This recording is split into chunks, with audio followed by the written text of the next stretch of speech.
Well, if it doesn't break you, it'll make you stronger. And it hasn't broken our guys. And so I say that because these games have been, we've had a stretch of games that have been against super high quality teams, really close, down to the wire, nitty gritty type scenarios. And all have not gone our way, and in a lot of different ways that they have. So I told the team after the game that I said I felt bad. I felt bad for them, but I was happy with how we competed and how we fought, and that I did believe our day is coming. And so when I say that, I don't mean our day to win.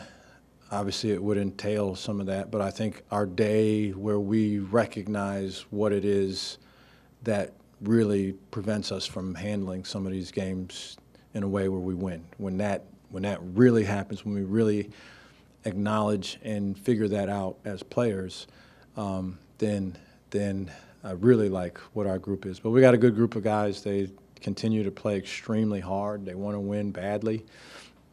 We just there were just two handfuls worth of plays that we just didn't make, and it's not for lack of effort or a guy's head's in the wrong place or his motives are not with the team. There's none of that. That happens at times. It's not that. We have to play better at times. So I feel for him for that one. But we'll get back to business tomorrow. And like I said, our day's coming. I believe that wholeheartedly with these guys, and we get our guys all back healthy and continue to try to get better. David on the left.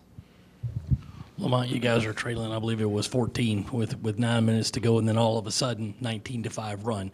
Yeah. What changed with what you guys were doing, or what Mississippi State wasn't doing defensively? Just what did you see in that stretch? Yeah, I mean, we threw some zone in there. That was part of it. We had some pretty decent defensive possessions, but then it ended up in a late spread ball screen, and we had changed our ball screen coverage a couple of times to no avail, and so I wanted to stop the penetration at some point, and so we went to the zone. I thought that was a big part of keying that stretch, but then we also simplified offensively a couple of things, and we got back to – we had generated some pretty good shots with the base offense that we were running. I think we got a couple turnovers that we forced in there too, but we had generated some good shots, and then when you don't make those shots, it's easy to look back at those possessions and say, well, what happened in those possessions? And you don't feel good about what was happening while you were running any particular offense.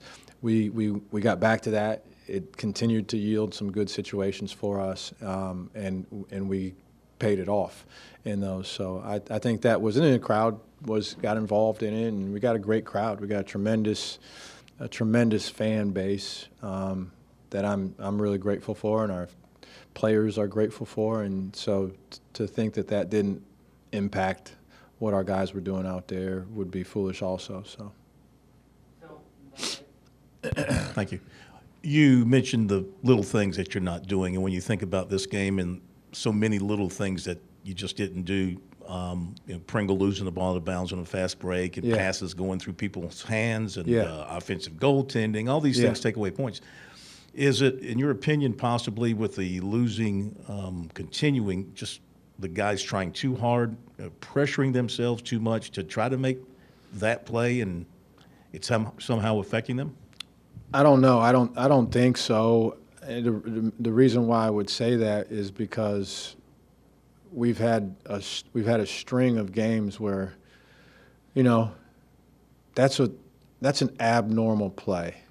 Someone, the quality of athlete of Nick Pringle, could get the ball in that situation 100 times, and I'm not sure how many times he's going to do what he did on that one time.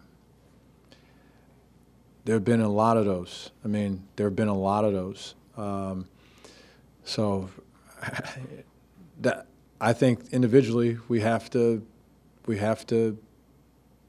be better, be more focused on what we need to do at that time. Execution of a situation, of a play. We did execute some other things. We missed a free throw intentionally. We got it exactly where we wanted to, and then again, we don't.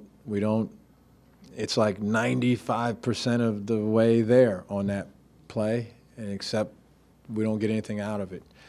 And so, yeah, we gotta do some of those things better. Some of them are some mistakes that, okay, we get backdoored. Jamar was really tired, by the way, and I didn't hear one word out of his mouth about wanting to come out of the game as I continued to ask him. But he got backdoored one time. He was really fatigued and got backdoored.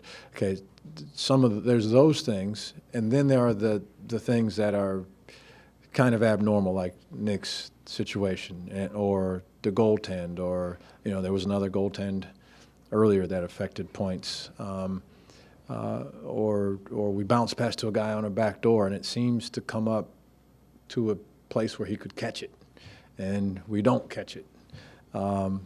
Just so many things. Just so many things that guys that are good players have to clean those things up. They just got to clean them up. Pete, on the right here. Lamont, you were asked after the Florida game about whether you worried whether the guys would, take the losing and have it affect them. I'm guessing it's even harder on you and your staff there. How do you keep from, not letting the guys see that the disappointment, or that they're, just continue to get the message that we are close, as you Yeah, said? I mean, it's a challenge. As coaches and as a staff, you put a lot of time into it. Also, the preparation, and you live and die with every single thing. Like I said, I didn't even sleep after the Florida game. It's just true story. It's just a fact. It's all in how you portray. I just think these guys are so impressionable. You spend a lot of time with them. You have to constantly keep in your mind that they're looking at you no matter what, whether they like you or love you or don't like this or don't like that. They're looking at you as to how to handle things and to how to behave. And, disappointment is a part of this whole thing. And disappointment and failures can lead to tremendous growth if you respond properly. And so we've, as a staff, have been committed to trying to respond properly and to keep things into perspective and to continue to tell truths to our guys. I think that's a big part of what we do. We tell them truths. We don't beat them up. We're not here to beat them up. But at the same time, there's some things we do that you got to take some responsibility for. There's other things that are a little wacky. And we make sure they know the difference between those things. But it is. I think we also feed off of our guys. I think we have a really good group. I'm happy with our group of who they are and their internal makeup, because it does. They get frustrated too. It's just as easy for one guy to start, going in another direction, and then another guy goes in a different direction from there, and the next thing you know, you don't have a chance to win games, right? And that's not who these guys have been, and I applaud them for that. And we feed off of them. It's easy for us that way because we do. They believe in one another. They believe in us and what we're doing. And at the same time, they know there's some things that we just have to do better in order that we can turn some of these games around. And these games, it's not like you get a bad team and you go down to the wire with a bad team, and the frustration lies in that. I mean, these are good teams. Obviously, you got a couple of top 5 teams. You're another top 15 team coming in here tonight, and so and we've done it shorthanded in most of these games also, with Miles Studi out and Jamari just coming back tonight. So it's easier for me because of who's in our locker room and how they continue to respond to the challenges, to the coaching, to all that stuff. So, I mean, we have to be positive, and we believe that our guys have the ability. We brought these guys here for a reason. We believe that these guys, in any game that we play, we believe these guys have a great chance to win. Alan on the left. You had Jamari coming off the bench today after he started before the injury. Is there something you like about him specifically as kind of a bench energy guy, or is it just because it was the first game off the injury and you think he's going to start again as he gets more healthy? Yeah, I just the guy. I didn't anticipate that he'd play 33 plus minutes also today. Kind of just seeing how that goes, and so typically when a guy's out like that for some extended time with an injury, typically you bring him back off the bench. I normally do anyway. There's a case to be made for whatever, but you want to see how he responds and make sure everything's okay before you start making any more kind of knee-jerk roster changes. You start him and say he's not ready, and he's got to go out again the next game, and so that pretty much was it. No on back right.